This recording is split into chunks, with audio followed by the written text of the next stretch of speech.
tebamanyi kikulu kiri mu nkolagana n'abantu balala. Muganda wange Hajat wano wotudde Mbale City naye nze Lydia Wanyoto Mutende nze NRM flaga bearer member parliament w'abakyala wa NRM w'Embale. Njagala kumaliriza mu constituency gye nkulemberamu NRM nze member parliament wa NRM w'Embale. Emirimu ngikola abakyala babano bajja kunjulira bampa ekifaananyi bampa flaga ngitambuza ate ninajongerayo beyond pira 26 ekyo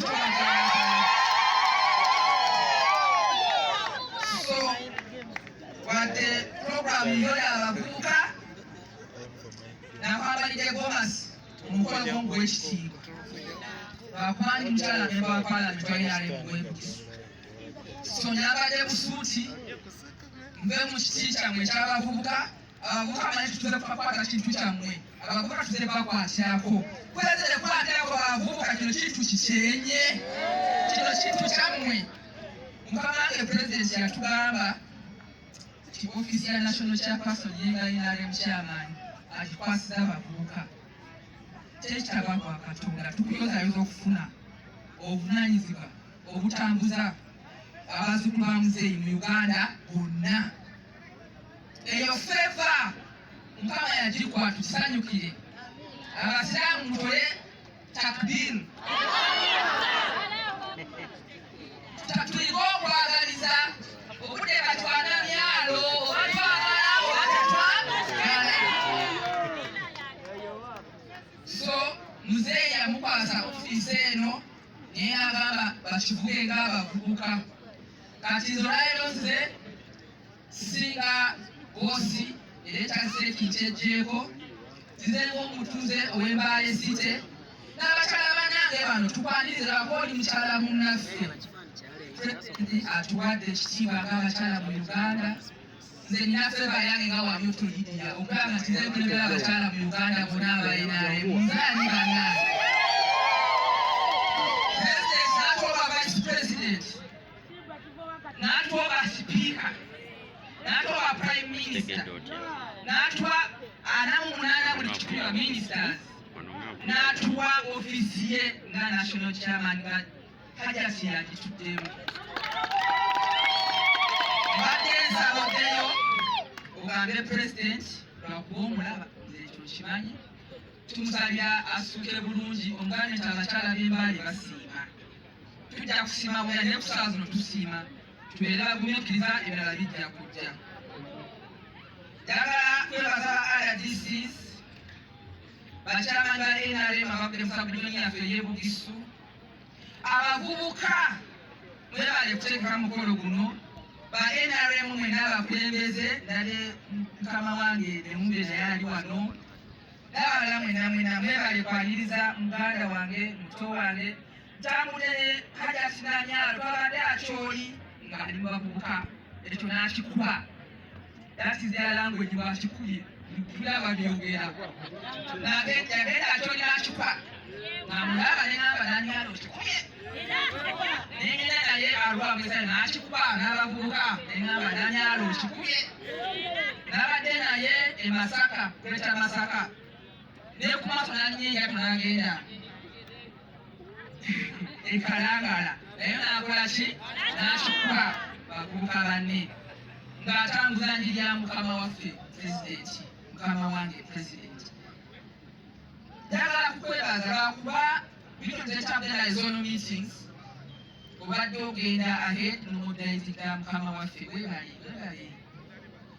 Naye ate eky'Embale okikozeemu ak'ensusso lwakuba njagala kuwulira abantu b'ebugisu zone ti muzeeyi agenda kujja mu zono meeting tusabye nti ajja kuwona era ajja kuwona talina choice alina okuwona naye bw'anajja Embale era ngenda kuddayo ewa Hajat Khadija tujje omulundi ogwokubiri ahead of the zonal meeting. Ahead of the zonal meeting tujagenda tususule ebyamangu tugende nze naawe n'abakulembeze abalala batakikoza akyoli tukikola Arua West Nile tukikola Masaka naye wano njagala kukwebaza olw'omukwano lwakuba ozeera tetugenda kudda. So abavubuka bakoze testi ya pulezidenti yatugamba njagala njogere nga Hajat awulira tuleke abavubuka bakole ebintu byabwe. If bakola mistakes it is okay, they will be supported and corrected. So ntatamudde bungi twabadde Kyankwanzi ne Masaka n'abadde na Luweero ku Heroes Day. Nze yagamba tuleke abavubuka batambule twawe oxygen nga batambula ne Hajat. So abavubuka ba region eno mwebale kola kintu kyammwe, mwebale kuleeta Hajat naffe tumulabako, ffe ng'abakyala tumwaniriza, tukukwatirako, tukwagala nnyo, lwakuba bw'ekifaananyi kyaffe ekiddako ng'omuvubuka anadda mu Gomasi amaze okwesittula nange. Njagala kumaliriza nga ŋŋamba muzeeyi yali wano mu zono meeting 2019. Eri abavubuka abakulembeze I think there were 49. Omu ku bo ye Asmin kakati RDC. Zena malayisi yaabwe njagadde tutereezeemu ebintu tubikolere wamu. Abavubuka abakulembeze eri abafuna ssente zaabwe nganze Lydia nze nzigoberedde. Accountability is important. Njagala kwebaza President. Ni muvubuka omukulembeze yafuna $5,000,000. Baagaana okubawa ente, okubawa embuzi, okwalowooleza. Abavubuka bakola ki? Baagaana okwalowooleza nti muzeeyi ffe tubaka ffe kye. Onodda mu zono meeting endala tugire tetukozeewo. RDC, let me say this thing so that RDC can do. The RDC of Bugisu. I led a list of youth from Bugisu to get their money, 5 million each from the president. That money came to the individual accounts of the youth leaders. Muzeeyi is going to come back. Before we ask for other things, I want us to thank for that money. And let us find out what the youth have done with that money. Or if you have challenges, let us know so that bongerero $5,000,000. It's very, very important for accountability. And abatafuna tutambule kwakole ki bafunenga parishment of wejjanga n'ennyoga wejijja. Abakyala ekyo kimazi. So ngenda kudda walira wendi kunoonya abavubuka abafuna ssente mbuli ekyo mwakola tukolewo exhibitions wano nga muzeeyi azze muganda nti muzeeyi tezaamala oba zaamala mufuna bannange teri abatafuna you must do that list tugende maaso lwakuba esente yagamba nzigoberezo to be very bad okutakola accountability nga tekyali mulamu ate nga nze ntambuza eby'Embale ng'omukyala fulaga byalamu. Abakyala buli district mu Uganda tutambuza ente 10. Abakyala 5 bafulaga bearers n'abakyala 5 abakulembeze abamu kansu. Entebe yazimba okuzigaba mu bakyala mu Uganda mwonna nga tubafuna site tulinagako mu site noonya ente 10 ez'abakyala ba Mbale site musalire inshallah namufuneza mwakuba esite yajja temulabafuna nte zammwe naye abalala ngenda banoonya ekyo ziba zaagala mweko bannammwe ebikayenalemu byakusharinga njagala kwatambulamu tulabe nga muzeeyi tanaba kujja ekyo nkimaze. Njagala kusembayo nga mbagamba nti nno Hajat bakwata ebimemo bingi naye ngenda nkulaba nga omuzeeyi n'abavubuka mwekeeyo nga munalye mwengeya nga tanaba kujja ngenda kujja tuteese. Njagala muzeeyi atulabireko ku bavubuka n'abakyala ate Bugisu sub-region. So tususule ekintu kyabwe ezo zimemo zaabwe naye njagala abalabe bajja kuba bakiikirirwa abakulembeze bannaabwe naye ab'e Bugisu balina ebintu byabwe balina sipiidi zaabwe. Njagala ajja abalabe nga tanaba kujja mu zono meeting. Naalo Mbale yayusaali wa Hajat ye atera kubona pulezidenti okuba n'omuntu ebizukulu ayiddeko bavubuka badambi bati batangirisi ibamaayi aliyo yesi muganda muzeeyi amuonye nga kikweza muna zono meeting. Sasa kinabayoda sasa ni mibuga mnaza mwenye mukole kitu kye awire na nabagesa kuvuga ngo nabakola bubi so nga mzee mbone president nanyalo yingira nabadabusa mwezi 60 to 60 we shall be a small team.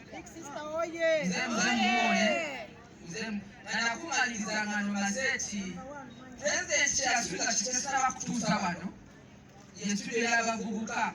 I want to request mukuu ne bane baba musicians mwenna nti we mugenda okulaba president temusaba bintu bingi, at least mutuule kina studio mutikule studio y'aba youth y'aba musicians ekyeziddukire kikyali kuki ekikyali ku list which has not been delivered. Bana olunaku si lwange, olunaku lwa chifu muzzukulu naye mbaka tujja kwegeramu ebyaffe. Njagala kumwebaza okujja nate n'okutuwa ekitiibwa ffe ab'Embale City. Bamasaba bambire ina bisindwa Ibu Duda, Ibu Lambuli, Isolonkiwefe na Myakibwalasi, Yini Mafudu, Yina Misindwa, Yimanafa, mwanya la kufugisa mtumanuka na yuhaja tumanula yachi eze Mbale City, eze Lydia Wanyoto.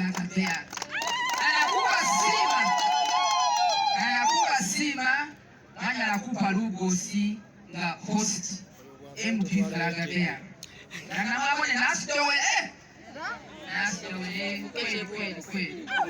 Ate mchikola anamfukize mupambireko bila mukaaga ndende awe neonga shirulamu bitu byokila biri mufefa weye ndikulomba seta akole ki eza afugisi anakulomba prosi. Why are you there andazida mama imesi mwembale haja tutuza kukwaniriza nonakuona abavubuka myaka nayita kutola kwezi abavubuka abaita myaka amakumi asatu muveyo bakole kintu kabenda abavubuka nakibadde kibanambadde gomasi asobola nakuzina nyo abandi mu gomasi babato nakola abavubuka sagadde kola mistake kwingira mu kintu ky'abavubuka enendi waka. So Hajati obulombolombo bw'abafa abakyala naddala abakyala ab'Embale City oze mu sizoni ya kukungula. Tuli bakyala balimi wadde tulinda tuli batawuni nga bw'otulaba bavimba balina bali wano naye abakyala basazeewo nga mbaganye nti nyingawo okwaniriza Hajati tugenda numba nabanga nti vimba jangu. So tubadde tulunda enkoko twagadde okwaniriza batukuwe ku nkoko. Hajati nsaba osembere wano